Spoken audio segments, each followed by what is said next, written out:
Bueno, hola a todos. Un gusto estar acá, realmente. Mi nombre es Margarita Lambertini, soy abogada y también soy música. Y bueno, por más raro que parezca, intenté de alguna manera unir ambas profesiones, así que es que me dedico a las cuestiones jurídicas de la música. Bueno, quiero agradecer especialmente a la UMI, que fueron quienes me propusieron para esta charla, a toda la FAMI, por supuesto. Y bueno, y a Seba Charri por la logística y atajar algunos penales en el armado de esta cuestión. Bueno, la idea de este encuentro es que podamos despejar un poco el entramado de las relaciones que aparecen en la actividad musical o en un músico en actividad, ¿sí? Con quienes nos relacionamos cuando estamos en actividad como músicos, en qué carácter lo hacemos, ¿sí? Si es como autor y compositor, si es como intérprete, y a partir de ello comprender un poco ante qué organismos o ante qué entidades tenemos que presentarnos o acudir ante alguna necesidad.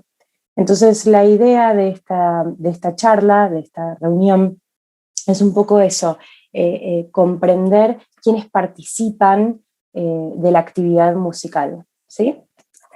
Entonces, a continuación, vamos a compartir pantalla y arrancamos formalmente con nuestra charla de derechos intelectuales en la música. Muy bien. Lo primero que tenemos que saber es que en la actividad musical confluyen distintos sistemas normativos. Tenemos, por un lado, en el vértice superior izquierdo, lo que tiene que ver con el derecho de autoría, ¿sí? O el derecho de autor. En el vértice derecho tenemos aquellas normas que tienen que ver con el derecho laboral, y finalmente en la punta inferior tenemos lo que es el derecho común, lo que los abogados llamamos derecho común, y que básicamente son aquellas normas del derecho civil, ¿sí? Y que no tienen nada que ver ni con un derecho de autor ni con un derecho laboral. Bien, es muy habitual que a un músico en actividad, ¿sí? le confluyan estos sistemas normativos, que nos atraviesen a lo largo de nuestra carrera en distintas circunstancias. Un poco el objetivo de este encuentro es despejar lo que tiene que ver, por una cuestión obviamente de tiempos, de lo que tiene que ver con los derechos de autoría. ¿Quiénes son los actores del derecho de autoría? Y bueno, esto que les decía al principio, ¿no? Ante quiénes tenemos que acudir y quiénes aparecen en ese vértice. Pero para ello tenemos que saber de qué estamos hablando cuando hablamos de derecho de autoría. Cuando yo digo derecho de autoría me estoy refiriendo a la rama del derecho, ¿sí? Esto es que el derecho de autoría o de autor incluye, por supuesto, a los derechos secundarios o conexos, que son los del intérprete o del productor fonográfico. Pero en general, cuando yo haga mención a eso, me refiero al derecho de autor como rama del derecho. ¿Y qué es el derecho de autor? Es el derecho que protege al creador de una obra artística y a la relación que tiene él mismo con su obra, ¿sí? Con su creación. Entonces es el derecho que ampara al creador, en este caso autor y compositor, ¿sí? Y la relación que tiene con su obra, es decir, a su obra también. Por otro lado, tenemos en el otro vértice, les decía, el derecho laboral, los derechos laborales.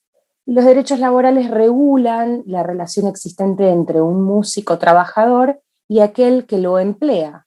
¿Sí? Un músico puede encontrarse, digamos, regulado por las normas laborales en distintas circunstancias.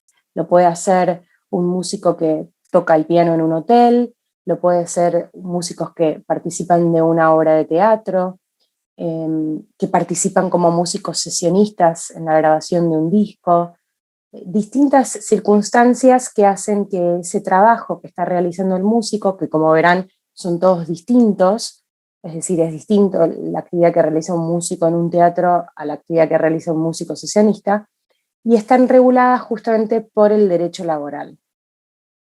Y finalmente tenemos lo que les decía, les anticipaba, el derecho común, que son aquellas relaciones que aparecen en la actividad musical que no van a estar reguladas ni por un derecho de autor ni por un derecho laboral, sino que están reguladas por el Código Civil.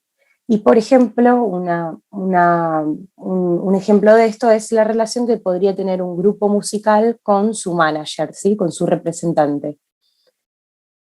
Ese es un ejemplo. También puede ser un grupo musical que alquile una sala para llevar adelante su concierto, un grupo musical que alquile algún tipo de locación para filmar su videoclip, ¿sí? No estamos ni frente a un derecho de autor ni a un derecho laboral, sino que están regulados por el derecho civil.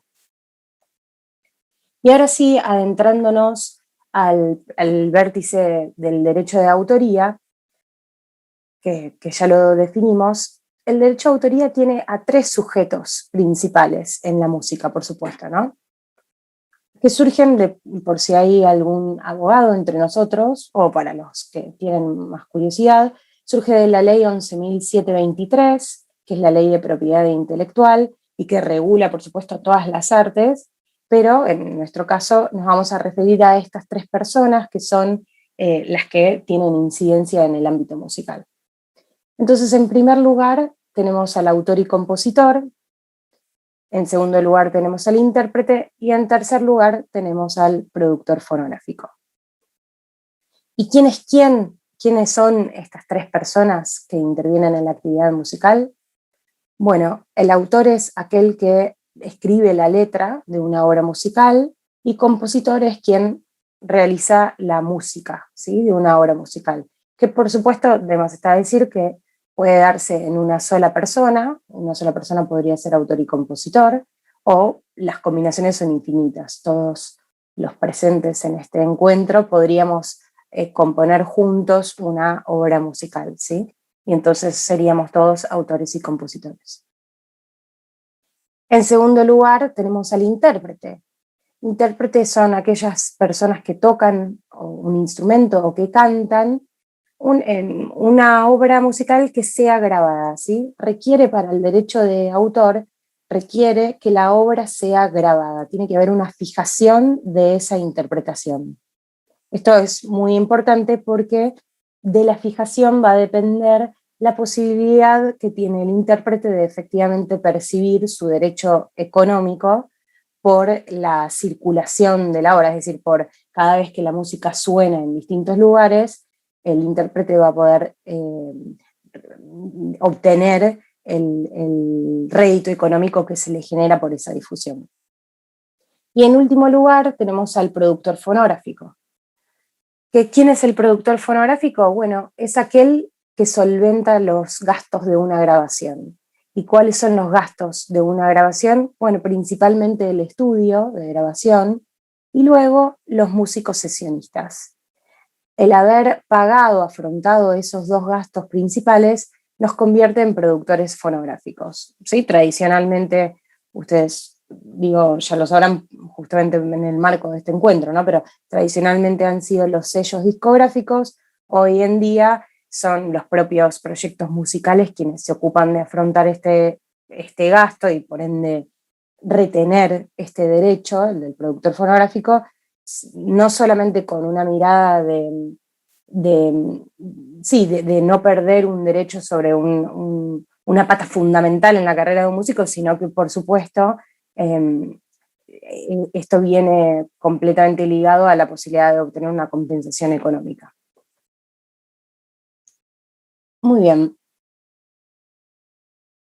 ¿Y cuál es, digamos, para el derecho de autor, de qué manera estas 3 personas se relacionan con las distintas entidades, ¿sí? Bueno, para el derecho tenemos primero que destacar que la relación que tiene cada uno de estos sujetos es con distintas asociaciones civiles, que son estas sociedades de gestión colectiva, es decir, lo doy vuelta, ¿no? Las sociedades de gestión colectiva son asociaciones civiles que representan los intereses de cada una de estas 3 personas. Esto es como importante destacarlo porque a veces nos sentimos como muy ajenos a las sociedades de gestión colectivas, a veces sentimos que es algo distante, y sin embargo su finalidad, su función el motivo por el cual existen es el de velar por nuestros intereses de acuerdo al rol que cumplamos, ¿cierto? Entonces, en este sentido, lo que un poco quiero decir es que como, como, como personas en actividad, como músicos en actividad, así como naturalizamos ciertos aspectos de nuestra tarea, de nuestro oficio, está bien naturalizar nuestra relación con estas entidades, ¿sí? Porque es parte de nuestra actividad y vamos a estar relacionados a ellos siempre, este, y partimos de una base en que son buenos, en el sentido en que fueron creados para cuidarnos, que después, bueno, tengamos ciertos cuestionamientos sobre todo lo que se les, digamos, sobre muchas cosas, o sobre lo que sientan, digamos, no hace a que la finalidad de ellos sea la de cuidarnos de alguna manera, de acuerdo al rol que estemos cumpliendo. Porque ¿cuál es el sentido de la sociedad de gestión colectiva? ¿Por qué nacen las sociedades de gestión colectiva? Su finalidad es justamente eh, recaudar el cobro del derecho económico, es decir, recaudar plata en representación de cada uno de ellos, ¿sí? Porque para nosotros como individuos nos resulta imposible generar ese cobro. Entonces, se lo delegamos a través de una ley o a través de un decreto, según el caso, se le delega a las sociedades de gestión colectiva esa potestad, la potestad de que ellos recauden la plata que genera la difusión de mi obra, ¿sí? Ese es básicamente su objeto, con lo cual, digamos, tenemos que sentirnos cercanos a ellos, en la medida de lo posible, ¿no? Entonces tenemos que al autor y compositor lo representa SADAIC, la Sociedad Argentina de Autores y Compositores. En el caso del intérprete lo representa a ADI, la Asociación Argentina de Intérpretes, y finalmente en el caso del productor fonográfico lo representa la Cámara Argentina de Productores de la Industria Fonográfica.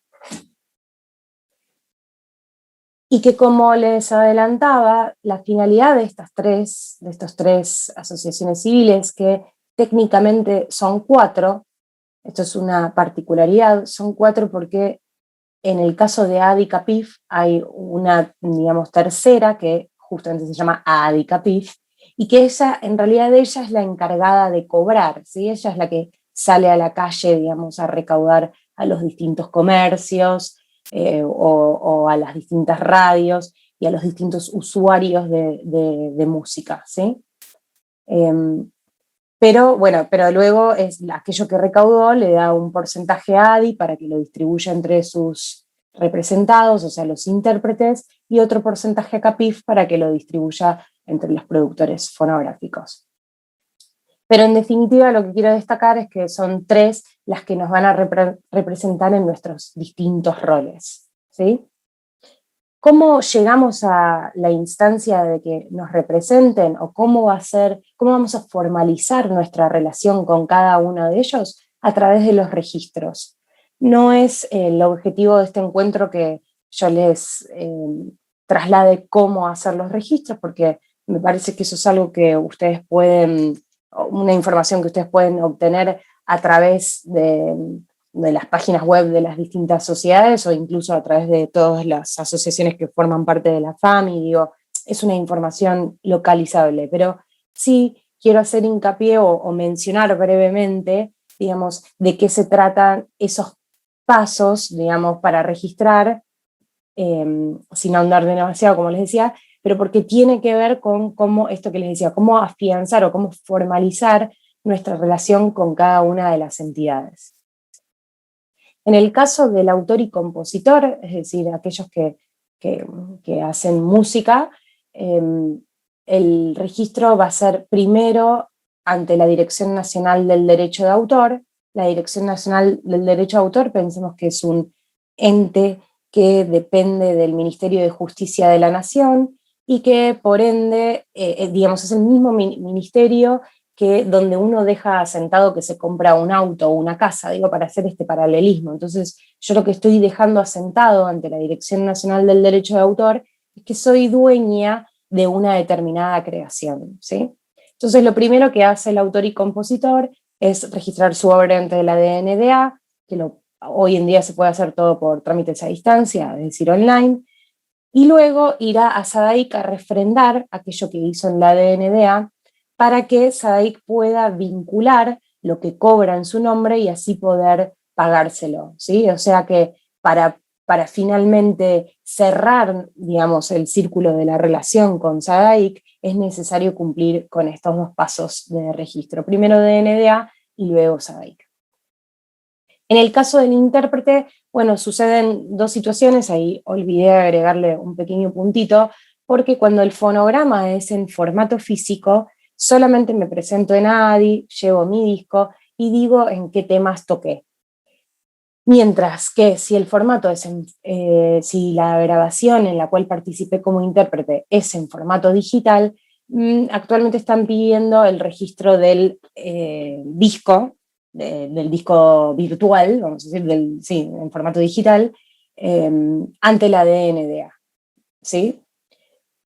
O sea que hay como, vamos a decir, un requisito más para el caso en que el disco sea de forma digital. Algo un poco cuestionable, pero bueno, ese es otro tema. Y finalmente tenemos al productor fonográfico. ¿Cómo hace el productor fonográfico para vincularse con Capif y entonces efectivamente cobrar lo que ADI Capif haya recaudado en su nombre? Bueno, registra el disco en la Dirección Nacional del Derecho de Autor, tanto si es un disco digital como si fuese un disco en formato físico, y luego refrenda, entre otros papeles que tiene que llevar, lo hecho en DNDA en CAPIF, ¿sí? Como les decía, toda la documentación la pueden encontrar en la página de CAPIF o acercándose a alguna de las asociaciones que participan de la FAMI. Bien, pero además de las relaciones que recién mencionaba, que tienen que ver con el derecho de autor, o sea, las relaciones que tienen el autor, el compositor, el intérprete y el productor fonográfico con estas asociaciones que los representan, existen otras relaciones que suceden en un músico, en la vida de un músico en actividad, ¿sí? Que no tienen estrictamente que ver con, digamos, sí van a estar atravesadas por el derecho de autor, pero ya se salen de lo que tiene que ver netamente con las sociedades de gestión colectiva, ¿cierto? Entonces, por ejemplo, podemos encontrarnos que el autor y compositor se vincula contractualmente con una editorial o con una publishing, que en muchos casos funciona un poco de gestor del autor y compositor, haciéndole algunos trámites, o de intermediario para aquellos que desean utilizar su música. Y como dice el segundo punto, y me voy apurando porque tengo poco tiempo, el autor y compositor también se relaciona con otros usuarios que desean incluir su obra en otro medio. Es decir, que el autor y compositor se va a relacionar, por ejemplo, con productoras de publicidad o productoras de películas que desean incluir la música de este en sus obras audiovisuales. Cuando yo hablo de otras relaciones, estoy hablando de relaciones contractuales, ¿sí? Digamos, bajadas a un papel y donde se establecen las reglas del juego entre las partes. El intérprete habitualmente se relaciona con los sellos discográficos, que por supuesto en el caso de aquellos músicos que son independientes, bueno, no lo van a hacer, digamos, porque bueno, son sus propios sellos discográficos. Sí, en tal caso podría suceder que en su calidad de productores fonográficos, el músico independiente en su calidad de productor fonográfico, por eso es muy importante lo que veíamos al principio de los tres sujetos, cumplimos distintas funciones como músicos. Entonces, cuando cumplimos la función del productor fonográfico, podría suceder que nos vinculásemos con otros sellos discográficos, por ejemplo, para hacer una licencia, ¿sí? Es decir, para que el disco sea vendido y fabricado en otro lugar, por ejemplo. Pero además el productor fonográfico también puede vincularse con usuarios que desean utilizar esa determinada grabación en una publicidad o en una obra audiovisual. Es decir, que si una película o una publicidad quiere, además de utilizar una determinada canción, deberá pedirle al productor fonográfico su autorización para utilizar esa grabación y no otra. Y finalmente, el productor fonográfico se vincula con las distribuidoras, tanto digitales como físicas. Es decir, que no es el productor fonográfico, el dueño de la grabación, quien se vincula directamente con las plataformas, Spotify, Deezer, iMusic, ¿sí? Sino que lo hará a través de las distribuidoras. CD Baby, Faro Latino y un montón más. Por eso la flecha es como que nos conduce a el lazo, la relación contractual la tiene el productor fonográfico con la distribuidora y no directamente con las plataformas. Después el canal de retribución económica será plataforma, distribuidora, productor fonográfico.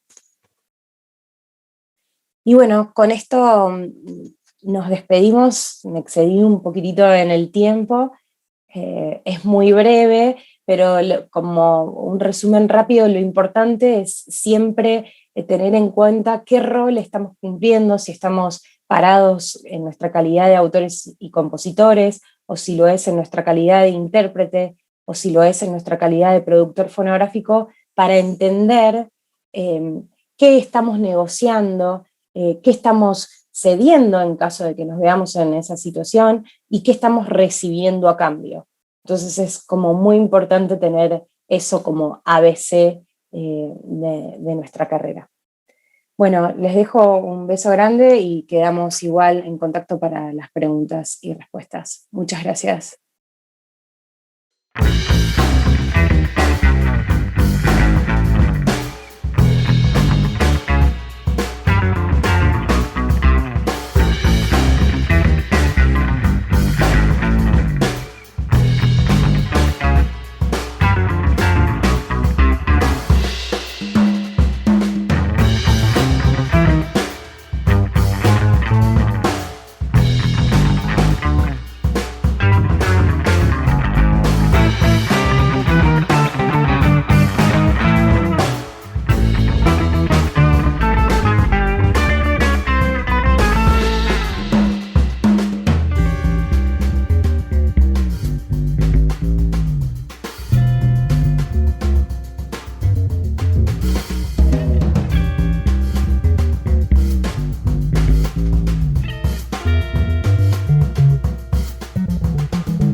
Hola a todos y a todas. Quiero agradecer y expresar mi beneplácito por esta propuesta, por este congreso, a la Federación Argentina de Músicos Independientes y especialmente a Santafesinos Unidos por la Música Autogestionada SUMA. La verdad que la oportunidad de hablar de temas vinculados a los derechos de autor y los derechos conexos me parece indispensable, sobre todo para este momento que estamos viviendo, porque tanto los autores como los artistas son uno de los grupos más perjudicados por la pandemia, tanto desde su comienzo como esta segunda ola que estamos transcurriendo. Entonces, la propuesta que les traigo no va a ser lo que normalmente estamos desarrollando en materia de derecho de autor y derechos conexos, donde vemos cuáles son esos derechos en la actividad musical y cómo es su gestión y su registro, sino que la idea de esta clase, de este taller, es mostrarles un poco cómo se plantea una de las principales problemáticas a las que se enfrentan los autores y los artistas en el entorno digital, que es la brecha de valor. La idea un poco de la clase es ver cómo se fue originando. Primero, algunas introducciones o algunos conceptos básicos en materia de gestión colectiva y de derecho de autor y derechos conexos en el entorno digital. Después, ver cómo fue esta problemática, cuál fue la problemática que generó el entorno digital y cómo se originó la cuestión de la brecha de valor, para finalizar ofreciendo o proponiendo algunas estrategias para intentar de alguna forma reducirla, morigerarla. Voy a proceder a compartir la pantalla. Entonces, el contenido de la clase es el que planteé. Me parece interesante que podamos primero hacer una introducción a qué nos referimos cuando hablamos de derecho de autor, derechos conexos, gestión colectiva en la actividad musical, luego analizar el entorno digital, algunas de sus características, desde el lugar, o sea, desde la óptica de los derechos intelectuales en la actividad musical, luego ver cuál fue este problema que les traigo para analizar, qué es esto de la brecha de valor, y finalmente ver cómo se puede percutir. Uso esa frase, esa palabra porque me parece muy interesante, percutir la brecha de valor. Esta es una temática que tiene un fuerte contenido actual, ya desde hace unos años, sobre todo para el músico independiente, la persona música independiente, que me parece que es el que tiene que tomar el toro por las astas en esta cuestión y discutir el tema de la brecha de valor de forma seria, porque afecta directamente su desarrollo artístico, humano, social, económico en general, su desarrollo integral. Entonces, voy a empezar con algunos conceptos introductorios. Me parece interesante que recordemos la importancia del concepto de gestión colectiva. La gestión colectiva es una institución troncal en el mundo de los derechos de autor y los derechos conexos. Rebobinando un poco, ¿qué es esto de los derechos de autor y los derechos conexos? Básicamente en la actividad musical nosotros, en la propiedad intelectual, que son básicamente, desde el punto de vista jurídico, es un conjunto de normas jurídicas que va a regular los derechos sobre las creaciones del intelecto, tanto en materia de autores, inventores, titulares de marcas, modelos de diseño industriales, etc. Tiene dos grandes manifestaciones, que son los derechos de autor y los derechos conexos, y la propiedad industrial. Nosotros nos vamos a concentrar en la primera de estas manifestaciones, que se presenta como la propiedad privada más pura, más legítima, porque emana directamente de la capacidad creativa de la persona humana. Esto es fundamental que lo tengamos en cuenta nosotros como músicos, porque es muy importante entender que estamos defendiendo y desarrollando propiedad. Y no es cualquier propiedad, sino que emana de nuestra propia capacidad humana para crear. Y esto es un hecho relevante. Ese acto creativo es un hecho relevante porque va a permitir su desarrollo, su gestión, su protección. Va a permitir que yo pueda seguir creando más obras, dedicar más tiempo a eso y aprovechar esos dotes con los que yo pude haber nacido. Y si no tuviera una gestión integral de mi propiedad intelectual, eso tendría que dedicarme a otra cosa o tener menos tiempo para poder crear. Y esa dedicación va a significar un aporte significativo, fundamental, a la cultura de nuestra comunidad, de nuestro país. O sea que me parece relevante tener presente la importancia de una legislación o una protección robusta de esa capacidad creativa. Entonces, un instrumento por los derechos de autor, por las obras, por el acto creativo, están muy emparentados con otro tipo de facultades jurídicas que no son derechos de autor, pero que son fundamentales para la difusión y el sostenimiento de estos, que son los derechos conexos. El caso típico, el ejemplo típico del músico independiente nos presenta a un autor que, además de autor, desarrolla la prestación artística, la prestación personal de la interpretación, pero que además es el titular porque financió, porque tuvo la iniciativa económica para la primera fijación de esas obras y de esas interpretaciones en un fonograma. Y este es el productor fonográfico. Por lo tanto, el músico independiente, y acá podemos remitirnos al artículo 65 de la Ley de Servicios de Comunicación Audiovisual de Argentina, es un centro de tutela normativo muy importante, porque nos va a demostrar cómo se gestionan y cómo interactúan tres derechos distintos: los derechos de autor, los derechos de intérprete y los derechos de productor. Pero para poder llevar adelante esos derechos individuales, es decir, que dependen de ese sujeto, de esa persona humana, requerimos un conjunto de actividades tendientes a efectivizar esos derechos en la práctica. Y esto se logra gracias a, como decía, una institución troncal en el mundo de los derechos de autor y conexos, que es la gestión colectiva, es decir, el actuar colectivo, la unión, un concepto que nosotros en FAMI y nuestras distintas entidades que conforman FAMI lo tenemos incorporado desde los inicios, que es ese proyecto colectivo que lleva a lograr resultados impensados para una persona individual. Ese es el fundamento de la gestión colectiva, que permite lograr un expertise económico, es decir, administrativo, comercial, jurídico, y superar la propia individualidad, en este caso del autor, del intérprete o del productor independiente, que permita que éste pueda gestionar sus derechos y controlar los usos de sus creaciones que tanto esfuerzo costaron realizar en distintos lugares que serían imposibles para una persona humana. Por lo tanto, esa recaudación, distribución de la compensación económica por el uso de propiedad privada ajena que constituyen los derechos de autor y conexos, es decir, las obras, interpretaciones, producciones, se desarrolla de manera efectiva, se lleva a la práctica, se realiza concretamente gracias a la gestión colectiva. Concepto fundamental que tenemos que tener en cuenta. El fundamento, como decía, es el desarrollo de la individualidad del titular de forma colectiva, es decir, superar esa individualidad. Ejemplo concreto: el músico no puede encargarse de controlar la reproducción, la comunicación pública, la transformación de su obra, ni siquiera en su propio barrio. Imagínense si sale de su ciudad, si va a otra provincia, si va a otro país, o si cruza otro continente. Si a eso le sumamos, esto en un término analógico, si le sumamos en el entorno digital, se hace mucho más complejo. Entonces, me parece muy interesante tener este fundamento presente.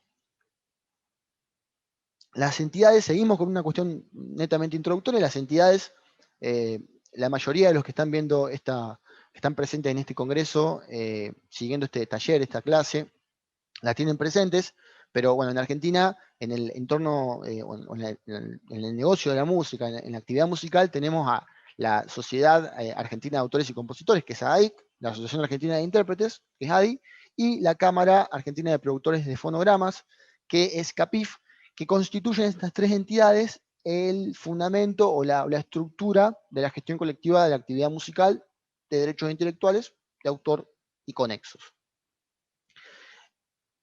Estas básicamente son las entidades que gestionan los derechos en Argentina, que tienen una característica muy interesante, que son constituidas por una norma, en algunos casos una ley, en otras un decreto, que les da la exclusividad para el desarrollo de esa actividad. Que esto es un concepto muy interesante que permite una gestión más eficaz. Esto podemos discutirlo, hay algunos que critican este concepto, este llamado monopolio ministerio legis, asegura una cierta actividad fuerte y constante por parte de las entidades. En otros modelos existe una digamos, pluralidad o cantidad de entidades sobre el mismo derecho. Esto podría dar lugar a otro taller, a otra clase, pero para que vean que hay distintos sistemas. En algunos casos estas entidades son entidades mixtas con participación estatal, en la mayoría son entidades privadas, es decir, asociaciones civiles, que son creadas por sus propios, o son formadas y desarrolladas por sus propios titulares, con cierto control del Estado, pero en principio manejando derechos privados. Avanzando entonces, vamos a ver qué pasó con el tema del entorno digital. ¿Por qué es tan importante hablar del entorno digital? Vamos a ver que el entorno digital significó una disrupción en lo que nosotros veníamos analizando, o lo que se venía analizando de la gestión de derechos de autor y conexos. Y si uno hace un balance histórico, va a ver que a partir del desarrollo de la imprenta, se produjo una separación de la obra, es decir, de la expresión formal de una idea que se desarrolla y se traslada a algo concreto, es decir, a una expresión formal, a una expresión sensible que establece o que expresa la individualidad de su autor, es algo concreto, no es una mera idea, y que puede ser difundida y reproducida. Entonces, esa obra se desmaterializa, se separa del soporte, ya el libro no era ese ejemplar que había sido creado específicamente y que se comercializaba, sino que eran varios ejemplares de la misma obra, gracias a la imprenta de tipos móviles. Y eso fue la primera desmaterialización. Esto significó el desarrollo o digamos, la aparición fuerte de la cuestión del derecho de autor ya a gran escala. Pero con el desarrollo de Internet y el entorno digital aparece una segunda desmaterialización, porque ya el control, es decir, hay una característica fundamental que tiene la propiedad intelectual, que es el don de la ubicuidad, es decir, esa capacidad, es decir, yo en la propiedad material, por ejemplo, en este escritorio, si alguno de ustedes lo quisiera tener en este momento, es imposible, porque hay una separación de distancia, de lugares, que hace que yo solamente sea el que está disfrutando de esto en este momento. En cambio, las obras y las prestaciones artísticas pueden ser disfrutadas por muchas personas que están en distintos lugares, separados por miles de kilómetros en el mismo tiempo. Entonces, ese don de la ubicuidad para el derecho de autor y los derechos conexos significa una característica muy importante que permite una difusión masiva de las creaciones, y esto para los autores y artistas es muy importante, pero genera muchos problemas. Es como una suerte de espada de doble filo. Y en el entorno digital esos problemas son mucho más patentes. ¿Por qué? Porque cuanto más fácil es difundir o lograr que se pueda ver en muchos lugares una prestación, más difícil es su observancia, su control. Porque recordemos que detrás de cada creación hay toda una historia, hay un proceso creativo. Las obras no nacen de un repollo, y hay inversión de tiempo, inversión humana, inversión económica, y eso debe ser compensado, porque también hay una historia detrás de la creación, y se justifica darle al autor la posibilidad de que pueda seguir creando más y mejores obras. Y esa asignación de facultades jurídicas son reconocidas desde el momento de la creación y no desde el momento de un registro. Concepto muy importante a tener en cuenta: el acto creativo constituye una manifestación de una capacidad que tiene el hombre por el hecho de ser hombre, pero que cuando la manifiesta se transforma en autor. Y el vínculo entre autor y creador es una relación simbiótica que se manifiesta como un hecho que merece la importancia o el andamiaje de la norma jurídica. Me parece muy importante recordarlo. Y retomando un poco lo que planteaba, esta cuestión en el entorno digital se hace mucho más difícil. Entonces se planteaba qué pasaba con la legislación de derecho de autor a nivel global, qué pasaba con el entorno digital. El derecho de autor debía adaptarse al entorno digital como estaba, no podía adaptarse, o había que buscar alguna solución mixta. Esas eran las tres posturas que existían en el mundo doctrinario vinculado al derecho de autor. ¿Se aplican las mismas reglas? Esta es la pregunta que les hago acá en la filmina. Y la respuesta es que a través de la Organización Mundial de la Propiedad Intelectual, en el año 96, nacen los tratados, los llamados de forma coloquial los tratados Internet, los convenios, el tratado de la OMPI sobre derecho de autor y el tratado de la OMPI sobre interpretaciones, ejecuciones y fonogramas. El TODA y el TOIEF. Esos son los dos famosos tratados Internet que vienen a, de alguna manera, incorporar nuevos conceptos a la norma madre internacional en materia de derecho de autor, que es el convenio de Berna. En materia de derecho conexo, el convenio de la Convención de Roma. Pero esas son las dos normas históricas, legislaciones históricas que ahora se vienen a complementar con esta cuestión de los tratados Internet. Ahora, en realidad en el año 96. Vamos a ver que estos tratados Internet generaron un montón de modificaciones en las normas de cada país y en legislaciones también regionales, a las que algunos países fueron adaptándose rápidamente y otros no. En Argentina tenemos una legislación del año 33, que eso no quiere decir que no sea efectiva. De hecho, es muy efectiva y fue muy previsora a muchas cuestiones que están sucediendo, por ejemplo, al desarrollo del fenómeno del streaming incluso. Pero bueno, hay legislaciones como la colombiana, por ejemplo, que es mucho más moderna, que tiene 2 o 3 años, no más que eso, de de legislación, es decir, hay una norma muy nueva, y bueno, una directiva que vamos a analizar al final de esta, vamos a hablar al final de esta clase, que es la que me parece muy importante que tengamos en cuenta, que es lo que se viene o lo que se está desarrollando en materia normativa a nivel internacional. Entonces, la solución, fíjense lo que planteaba el convenio de Berna, uno de los derechos más importantes que tienen los autores, que es el derecho de reproducción, es decir, la facultad que tiene el autor de explotar la obra mediante la fijación en un soporte, que puede ser material o digital, para la generación de copias. Entonces, ¿se podía hacer en un soporte digital? Porque como el convenio hablaba de cualquier procedimiento y cualquier forma, ya dejaba abierta esa puerta.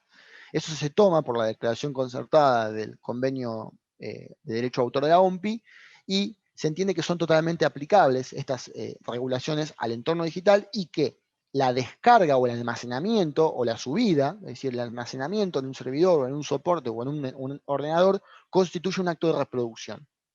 Un derecho exclusivo de su autor que debe observarse porque constituye una facultad excepcional, una facultad troncal para el desarrollo de los derechos del creador. Es uno de los derechos patrimoniales más importantes del derecho de reproducción. Vamos a ver que el derecho de comunicación pública, es decir, la facultad que tiene el autor de permitir el disfrute de un número indeterminado de personas de su obra, por medios distintos a lo de las copias, a la entrega de copias o ejemplares, que sería el derecho de reproducción, va a ser mucho más extenso en el entorno digital. Por eso el artículo 8 de ese convenio entiende que la comunicación pública, esa facultad, que es lo que ustedes van a ver más patente cuando ven la actividad de la entidad de gestión colectiva. Es decir, la comunicación pública de obras, interpretaciones y producciones, y la compensación por esa comunicación pública que debe recibir su creador o su titular. En el entorno digital comprende la puesta a disposición, es decir, cuando esto puede ser disfrutada por los miembros del público desde cualquier lugar y en el momento que ellos elijan. Vamos a ver que esto lo vamos a ver en la próxima filmina, es un derecho más extenso en el entorno digital, es mucho más complejo. Puede tener en cuenta el derecho a reproducción o no, pero fíjense que lo que queda alojado, por ejemplo, un recital por streaming que encima queda alojado por un tiempo para poder disfrutarlo, es mucho más extenso que lo que hubiese sido ir, ver el recital y volverme a mi casa. Y que no quede ningún alojamiento, nada. Es un ejemplo práctico para que vean cómo se desarrolla esto en el entorno digital. Entonces, algunas cuestiones interesantes vinculadas a esto es que hay una diferencia de entornos que permite que sea más fácil la difusión, que sea más fácil la llegada a gente que está en Japón, por ejemplo. Yo estoy en este momento en la ciudad de Santa Fe, provincia de Santa Fe, en Argentina, y esto que yo estoy desarrollando se puede estar mirando en Japón. Y uso ese ejemplo para que se vea la distancia. Bueno, esto en términos analógicos es muy difícil, prácticamente imposible. Entonces, significa facilidad de acceso, pero dificultad de control. Y la dificultad de control se traduce en la dificultad de que el creador reciba lo que realmente le corresponde para poder seguir creando y para poder vivir. Entonces, son conceptos que tenemos que discutir o que tenemos que analizar. Cuando me refiero a la diferencia de tratamiento legislativo, explica un poco por qué los derechos de intérprete son tan difíciles de ejercer en algunas regiones, como sucede, por ejemplo, en Argentina, en el entorno digital. Y hay una mayor facilidad en materia de derecho de autor. ¿Por qué? Porque el derecho de puesta a disposición en el convenio de derecho de autor de la OMPI, al que hice referencia anteriormente, está emparentado o está circunscripto a la comunicación pública, que es un derecho que históricamente estuvo en manos de los creadores. En cambio, en el convenio de intérpretes y fonogramas es un derecho exclusivo que no se aclara si es comunicación pública o no. Entonces, ahí empiezan un poco las tensiones entre intérpretes y productores, que dependen mucho de los contratos. Los artistas, intérpretes o ejecutantes, negocian en los contratos con las discográficas gran parte de sus facultades como intérpretes, y luego normalmente cobran un derecho de simple remuneración por la comunicación pública de su interpretación fijada. Entonces, eso explica un poco por qué es tan difícil que tenga esa exclusividad en el ejercicio, como tienen algunas legislaciones, como por ejemplo la española. Ahora vamos a hacer referencia a eso más adelante. Entonces, ¿cuál fue el problema que generó el entorno digital? Fíjense que ese traspaso de la obra o de las prestaciones analógicas a digitales, como decía, fue muy rápido y generó muchos problemas. A medida que se veía una gran bondad, ese desarrollo tecnológico generaba el problema de que el derecho siempre lo perseguía caminando. La analogía creo que es interesante, es decir, la velocidad iba a una carrera de 100 metros llano y el derecho un poco iba caminando, iba trotando detrás de esto. Entonces, como suele suceder, siempre el hecho va mucho más rápido que el derecho. Entonces, yo traigo el problema en términos prácticos con la diferencia entre la descarga y la transmisión. Fíjense cómo, si nosotros vamos a un ejemplo concreto, en materia económica, nosotros cuando los que pudieron gozar o desarrollar empresas famosas de descarga, como por ejemplo iTunes, recordaban que bueno, el modelo era básicamente la venta de los derechos de distribución, porque esto era pensado específicamente en el músico independiente, es decir, en el productor, autor, intérprete o intérprete, pero y productor siempre, es decir, teniendo el control de los derechos comerciales de sus fonogramas. Entonces, si yo le ofrecía $1, normalmente recibía 80, 70, 90, 60 centavos de dólar. Y bueno, tenía cierta aprehensión de derecho de propiedad de lo que se descargaba. Es decir, la persona compraba un ejemplar, por más de que sea digital. Se tenía cierto derecho de propiedad porque quedaba alojado en su computadora esa copia o esa versión. ¿Qué pasa? Esto está emparentado con el modelo producto o el modelo servicio, la música como producto o la música como servicio. Van a ver que el streaming cuando llega y se empieza a desarrollar rápidamente, desplaza a ese modelo. Y ahora fíjense que en materia económica, al no existir la propiedad de esa copia o al ser mucho más esporádica o mucho más fugaz esa reproducción, porque se reproduce y se cambia de canción y esa canción se tiene que volver a reproducir, pero no queda la lista de canciones o la lista de MP3 que nosotros normalmente utilizábamos. Esto en términos económicos ya no va a ser 80 centavos de dólar, 60 centavos de dólar, 90 centavos de dólar, sino que va a ser 0,001, 0,00003. Y esto en un marco de bastante, digamos, inseguridad jurídica para el titular, por motivos que vamos a analizar más adelante. Entonces, fíjense que este cambio fue caótico para los autores y los artistas. No tenemos que olvidarnos que los autores y los artistas son grandes víctimas de un concepto que yo suelo utilizar mucho, que es el concepto de hiposuficiencia negocial. Básicamente, dicho en criollo, esa relación de subordinación entre la persona que es dueña de su creación o de su interpretación o de su producción independiente y la industria o grandes jugadores, grandes intermediarios, que pueden ser no tan grandes, pero que tienen el expertise comercial, que tienen el conocimiento, que manejan la información y que tienen el manejo jurídico. Y esto genera esa relación que debe ser nivelada. Y lo único que tiene normalmente el titular, autor, artista, es la ley, la legislación para ampararse. Por eso esas legislaciones de derecho de autor y conexos tienen principios tuitivos, que tratan de nivelar esa disparidad o esa subordinación. Entonces, este problema que yo llamo el problema del modelo, está ahora manifestándose de una forma muy interesante en el Parlamento inglés. Se está cuestionando el modelo de streaming. ¿Por qué? Porque ustedes van a ver que hay una gran desproporción. Por ejemplo, si nosotros analizamos de más del 50% del modelo del streaming, más o menos queda en ciertos sectores de la industria, en los sellos.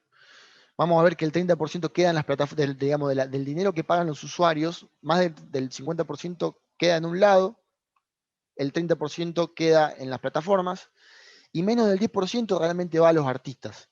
Estos son números que manejó en su exposición, en este contexto de la cuestión del problema en el Parlamento inglés del streaming, el director ejecutivo de la entidad que representa a los intérpretes musicales españoles. y el director ejecutivo de esta entidad planteaba esas diferencias de porcentajes y que ese menos del 10% incluso no se termina de repartir totalmente, porque siempre hay problemas cuando se producen las transferencias de catálogos entre los sellos. Suele suceder que ahí se empiezan a perder la identificación de la información de los artistas, y entonces es menos de ese 10%, y encima ese 10% no se termina de distribuir como corresponde.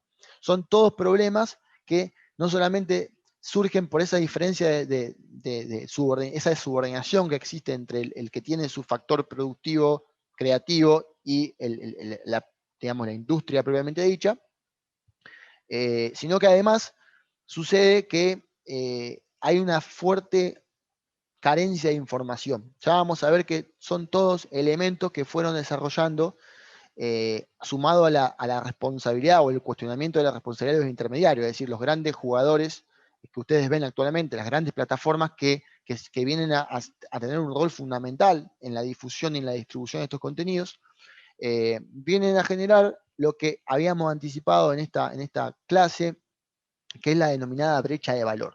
Que es lo que me interesa ya tomar por las astas y decir, bueno, ¿qué es eso de la brecha de valor? Vimos un poco cómo surgió, cómo se fue desarrollando, pero ¿qué es esto de la brecha de valor?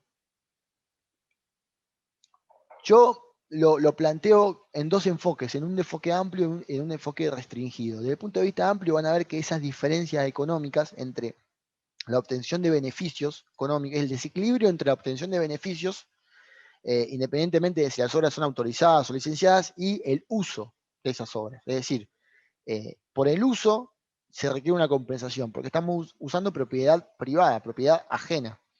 Pero esa compensación es ínfima o es muy ineficaz desde el punto de vista económico respecto al uso. Entonces, esa deplorable compensación no llega a satisfacer las necesidades del creador para que éste pueda seguir creando y pueda tener una continuidad de su trabajo.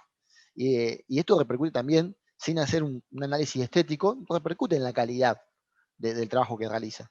Porque si en este caso el trabajo o el resultado, la producción del autor o del artista estuviera amparada en una correcta compensación, un colchón de esa compensación, no hay dudas de que el resultado va a ser mucho más eficaz, porque este va a poder dedicar mayor tiempo a ese trabajo. Entonces, es un poco ese concepto amplio que no distingue si estamos hablando de plataformas o intermediarios, sino que en el entorno digital la brecha de valor tiene este significado desde el punto de vista amplio. Desde el punto de vista restringido, vamos a ver que ya nos concentramos en los ingresos que obtienen los grandes intermediarios, a los que vamos a ver que la norma europea, la nueva norma europea en materia de derecho de autor llama los prestadores de servicios para compartir contenidos en línea, las grandes, digamos, plataformas o redes que ustedes conocen, la gran red audiovisual, la gran red de compartir información, y que esos grandes ingresos normalmente son amparados en modelos de publicidad y de manejo de datos personales, y que en realidad hay cierta apariencia de gratuidad o cierta aprehensión a esos modelos de compartir gratuitamente, o que de alguna forma estas creaciones nacen, las cosas se crean solas, ¿no es cierto? No hay un trabajo ni humano ni económico atrás, y en realidad hay un manejo, muchas veces hay un manejo de publicidad, hay ingresos por publicidad, ingresos por manejo de datos personales, y no hay una verdadera compensación. Entonces, este sería el concepto restringido, el rol de los intermediarios, que fue lo que un poco generó todo el desarrollo y la discusión de la última directiva europea en materia de derecho de autor. La brecha, la value gap, que sería el término inglés, pensado puntualmente en la actividad de los intermediarios. ¿Por qué? Porque la responsabilidad de los intermediarios se llegó a lograr una suerte de morigeración o un estándar específico de responsabilidad, que vamos a ver un poco más adelante, al final, y que esto de alguna forma perjudicó a los titulares. Entonces, planteado los antecedentes y planteado el problema, que los autores y artistas sufren, y los músicos independientes como el ejemplo por antonomasia. ¿Cuáles son las posibles soluciones o cuáles pueden ser estrategias que permitan luchar contra esa problemática? Cuando digo luchar me refiero a tratar de reducirla o morigerarla, porque no tenemos una aspiración, diría yo, profética o no existe la solución al problema, pero sí podemos trabajar en posibles morigeraciones o reducciones que permitan un mejor pasar, un mejor desarrollo, sobre todo en este contexto que estamos viviendo, que todo esto que planteamos se agravó por la pandemia, por el COVID. Entonces, desde el punto de vista normativo, podríamos citar un montón de legislaciones, podríamos citar un montón de reformas a nivel global, pero a mí me gusta, o me parece muy acorde, enfocarnos en una, que fue la última directiva europea, que es del año 2019, y que recién ahora está empezando a aplicarse, porque hay todo un periodo de transposición, de adaptación de cada país europeo, que forman parte de la Unión Europea, que tienen que adaptar con una legislación especial esta norma general, y que plantea dos cosas que son, plantea un montón de cosas, pero a los efectos de este taller plantea dos cuestiones muy importantes, que son nuevos instrumentos contractuales que tratan de atacar la brecha de valor desde el punto de vista amplio, en esos ejemplos que dimos, es decir, el principio de remuneración adecuada y proporcionada para los autores y los artistas, la posibilidad de compensar los verdaderos ingresos o lo que realmente costó en base al que está usando, es decir, al que celebró un contrato con el artista o al sublicenciatario. Son términos jurídicos que podríamos seguir muchas horas más, pero para que se dé una idea, lograr una correcta compensación y que no se reciba una migaja por todo el trabajo que se desarrolló. Sumado a esto, el derecho de mecanismo de adaptación de los contratos que permitan revisar eso cuando se ve que hay una evidente desproporción entre el ingreso de una parte y el ingreso de la otra parte. También la información, la obligación de mantener informado, de transparencia en la información en favor de los titulares, que esto es muy interesante porque, por ejemplo, si yo necesito como artista lograr saber cuál es la verdadera liquidación y no la puedo obtener de una de las partes con la que contraté, podría obtenerla de una de las partes con la que yo contraté, contrató. Es decir, una sublicencia que me podría dar a mí esa información. Esta ausencia de información, este mecanismo o esta obligación de transparencia a la que quiere lograr la directiva, es uno de los grandes problemas a los que se enfrentan los músicos a nivel tanto analógico como digital. Es el gran problema. ¿Por qué? Porque normalmente el músico no tiene acceso a la información. Y para saber realmente cuánto vale su trabajo, lo único que tiene son a sus colegas que tuvieron cierta experiencia y lo pueden ayudar. Y a la ley. Pero después, el expertise comercial, el manejo económico, lo tiene el que está enfrente normalmente. Que puede ser una gran empresa, una mayor, o puede ser un productor independiente. Que no sea el músico. Productor independiente me refiero a una persona humana que lo que hizo fue financiar la producción, pero no es ni el autor ni el intérprete. Entonces, recordemos la diferencia entre el concepto de músico independiente y productor independiente. El músico independiente puede ser el productor independiente, pero el productor independiente puede no ser el músico independiente. Pueden ser personas distintas. Y el productor independiente puede ser una empresa como no.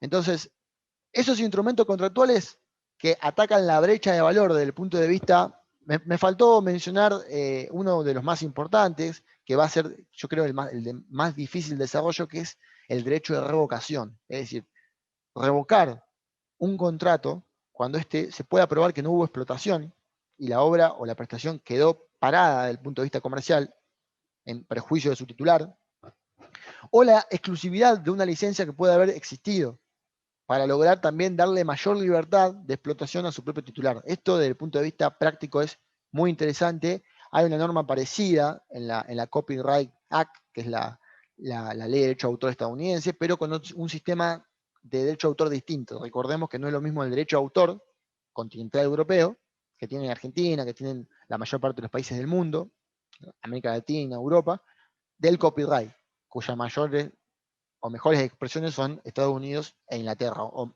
mejores, más famosas expresiones, porque en Inglaterra surgió, y surgió primero que el sistema continental europeo, que es el de raigambre francesa, que es el que nosotros tenemos. Entonces, la otra norma a la que hacía referencia ataca la brecha de valor desde el punto de vista restringido, es decir, el rol de los intermediarios. Y lo que hace es tratar de responder jurídicamente modificando el estándar o el criterio de responsabilidad. Ya no va a ser el sistema de puertos seguros, en donde, si por ejemplo, la plataforma donde se comparten los archivos que tienen obras o prestaciones, no sabe si hubo una infracción, se está generando una infracción, pero no tuvo conocimiento de esa infracción, tiene un rol pasivo. ¿Por qué? Porque no hay una obligación general de control tampoco de cada uno del contenido que tiene en su plataforma. Pero si toma conocimiento efectivo porque es notificada, tanto por el titular o por una orden judicial, después podemos discutir cómo se desarrolla esa notificación, pero en principio, si toma conocimiento y no hace nada, ahí es responsable. Es decir, tiene en principio un puerto seguro que se puede revocar si hay una actividad por parte del titular diciendo, señor, mire, acá hay una infracción, haga algo. Y si es notificado y actúa rápidamente, tampoco es responsable. La nueva directiva europea modifica estos parámetros y dice, usted en principio tiene que tener licencia. Entonces va a haber un rol muy importante de la gestión colectiva ahí, para otorgar esa licencia. En caso de que usted no pueda obtener y realizó mayores esfuerzos, bueno, podría no ser responsable. Pero en principio se invierte. Esto es más complejo para explicarlo desde el punto de vista técnico, pero no tenemos tiempo en este taller. Pero para que se den una idea, acá viene un criterio preventivo. Todos los intermediarios deben obtener, algunos tienen mayores obligaciones en base al número de ganancias anuales, al número de usuarios, pero lo importante es que el usuario de ese intermediario realice un acto de comunicación pública cuando comparte esto. Y esto es, desde el punto de vista jurídico, significativo porque el derecho de comunicación pública es un derecho exclusivo del autor o del artista. Entonces me parece importante ver cómo esta norma empieza a trabajar esa brecha de valor. Porque esto, ¿qué significa en términos económicos? Que las entidades de gestión colectiva pueden lograr acuerdos con los intermediarios que mejoren la compensación de los titulares. Gracias a que si no se logran esos acuerdos, podría haber responsabilidad. Esto hablando de forma general, podemos después analizar específicamente cada supuesto, pero fíjense cómo cambia. Ahora, en el sistema anterior, o en lo que está ahora funcionando todavía en el mundo, hay una actividad pasiva. Si no se dice nada, el intermediario es pasivo y puede haber una infracción realizándose y se siguen generando infracciones y luego se vuelve a realizar la infracción y esto destruye la economía de los creadores y los artistas. Una consecuencia de ese modelo de licencias es un sistema que muchos conocerán que se denomina Latin Author, que es básicamente una estrategia de negociación de un número de entidades, de 17 entidades latinoamericanas. Esto es específicamente derecho a autor y específicamente la actividad musical, que fíjense cómo esa estrategia logró realizar una licencia que supera la territorialidad o supera el territorio de cada país y le permite al jugador comercial, por ejemplo, una plataforma de streaming, lograr tener cierta seguridad jurídica en todo el territorio de muchos países, con un esquema o un sistema tarifario uniforme. Esto en Latinoamérica excluye a territorios como Brasil y México por la extensión y las características distintas que tienen su territorio, pero la mayoría de los países o la mayoría de las entidades, gracias a los convenios de reciprocidad que tienen entre ellas y los criterios de territorialidad y de exclusividad, mantienen un sistema fuerte de gestión colectiva y evitan modelos de competencia como sucede, por ejemplo, en Europa, o una licencia multiterritorial como en Europa, en donde no todas las entidades pueden acceder a otorgar licencias para muchos territorios, y que tienen su complejidad también porque permite que haya gestores individuales compitiendo, cosa que acá no se da en este modelo, y este modelo permite, para que se den una idea, que los derechos de autor estén licenciados con una ventanilla única de muchas entidades que licencian muchos territorios en condiciones consensuadas por todas. Y mercado obtiene facilidad, es decir, la plataforma sabe que está licenciada y puede administrar en el entorno digital esos derechos. Me parece un modelo muy interesante para demostrar cómo se ataca esa brecha de valor o se intenta atacar gracias a la gestión colectiva.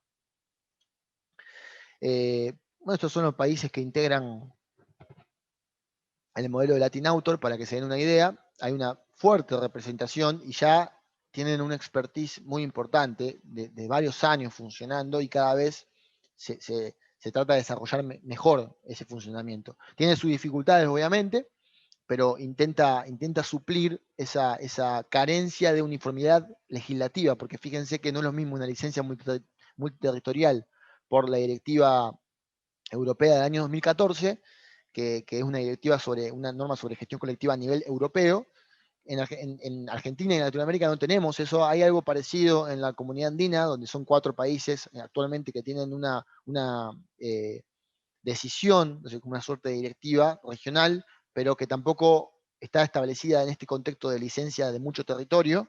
Entonces, las entidades tuvieron que lograr este modelo específico, esta estrategia de negociación, y permitió llegar al entorno digital al que ya habían llegado los productores fonográficos anteriormente. Entonces eso fue muy importante.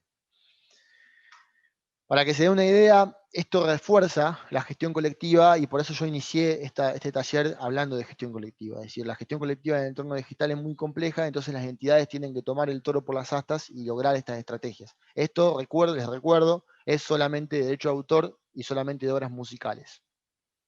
No existe en este momento algo similar en materia de derecho de intérprete, por lo menos con estas características, y es lo que se trata de lograr. O sea, se está tratando de, las entidades de intérpretes a nivel global están intentando luchar por los derechos de los intérpretes, y bueno, en Argentina tenemos expectativas de que esto, con el correr del tiempo, se vaya extendiendo.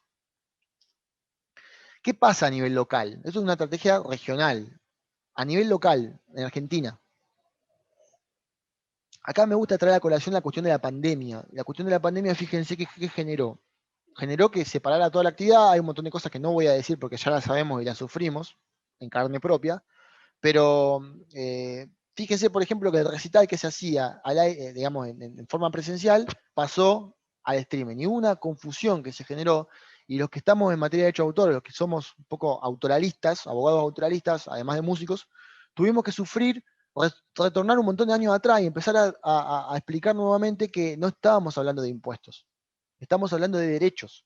Entonces, si SADAIC va a reclamarle al organizador de un evento virtual que cobra publicidad, que tiene cobra entrada y tiene una ganancia económica, y no paga los derechos de autor, estamos en la misma situación de que si hubiese hecho ese evento en entorno físico. Entonces, ahí empezó todo el problema y muchos músicos lamentablemente salieron a hablar de la palabra, o sea, esto es una crítica que hago, se utilizó la palabra impuesto. En realidad, acá es un derecho, es una compensación por el uso de propiedad privada.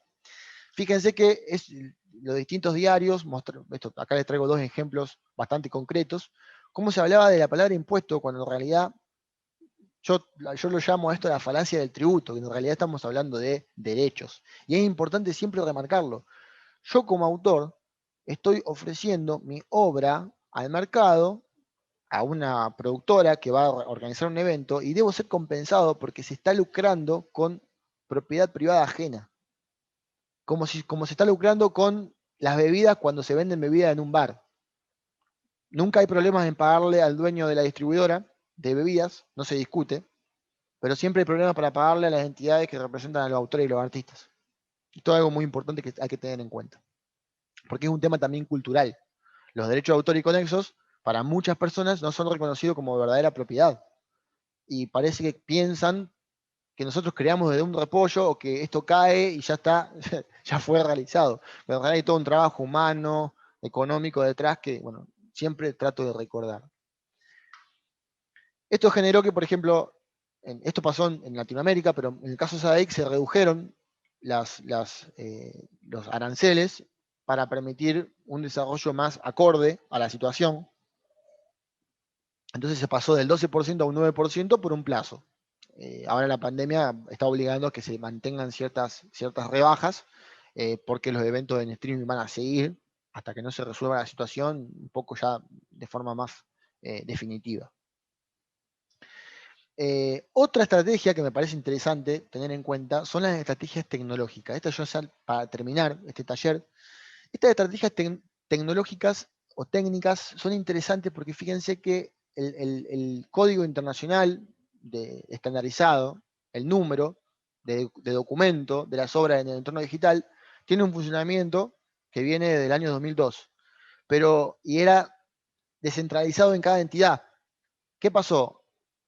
Fíjense, bueno, esto para que uno vea, el documento de identidad en el entorno digital de las obras es el número, el ISWC, que fíjense cómo yo pongo mi ejemplo una obra que tengo, para que vean, está establecido el número, ahí lo pueden ver cómo está conformado. Entonces eso no depende del soporte, yo puedo seguir la obra por el sistema de metadata y saber realmente qué está pasando, quién es el autor, cómo se llama la obra, en qué fecha se creó, etc.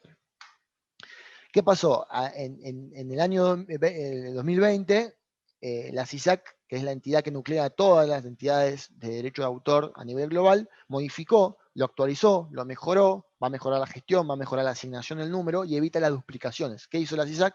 Lo centralizó. Esta es una real estrategia para tratar de mejorar los ingresos de los creadores y el control y la observancia de sus obras. También se las pongo como ejemplo porque es muy importante que nosotros conozcamos, sepamos cuáles son nuestros códigos, independientemente de que esto es manejado por las entidades, pero que sepamos realmente que existe un sistema tecnológico de seguimiento y de observancia fuerte y cada vez más desarrollado, que se complementa, y esto para finalizar este taller, y esto se los dejo también al debate, con las últimas innovaciones globales a nivel tecnológico en Internet y en el entorno digital, que es la cuestión del blockchain, las criptomonedas y la novedad que son los tokens no fungibles. Novedad viene de hace unos años, pero ahora con la criptoarte se ha desarrollado de una forma muy actual. Ahora ustedes me dirán, ¿qué tiene que ver esto con todo lo que estuve hablando? Bueno, yo creo que es fundamental.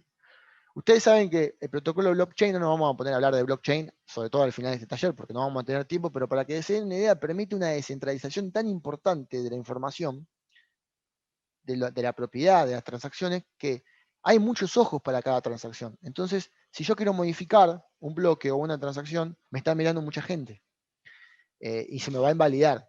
Y cada nuevo bloque o cada nueva transacción es validada por distintos jugadores de esta red gracias a su poder computacional.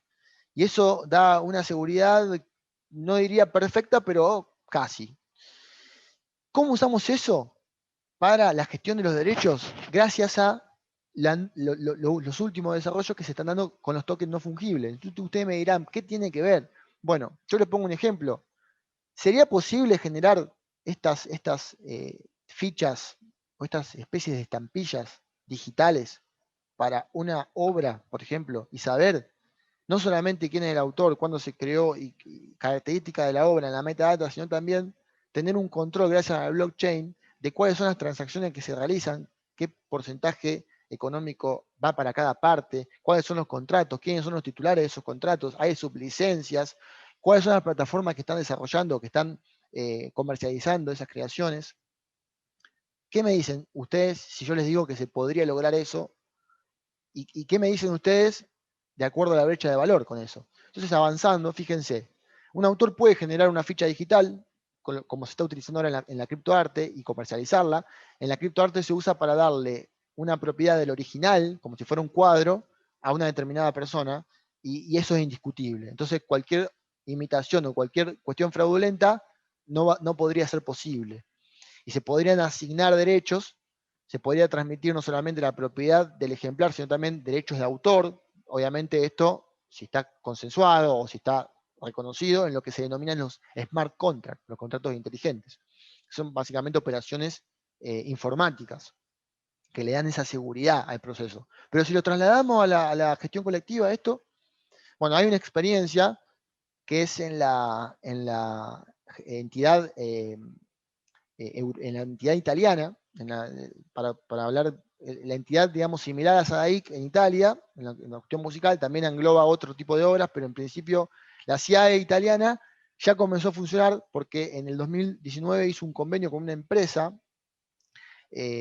Algorand, con una empresa de blockchain, y generaron un número más o menos de alrededor de 4 millones de tokens no fungibles para los distintos titulares que tienen en su catálogo, en su repertorio, y esto está en desarrollo.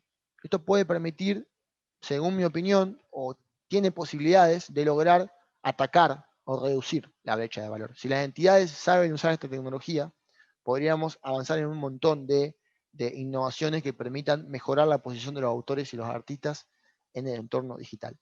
Esto era lo que le quería decir. Muchas gracias a la FAMI, gracias también especiales a Suma, la entidad de la que formo parte. Y bueno, felicito a toda la organización de este congreso, que me parece fundamental, con todos los demás talleres que se están desarrollando, que son indispensables para una gestión integral en nuestra actividad. Muchas gracias.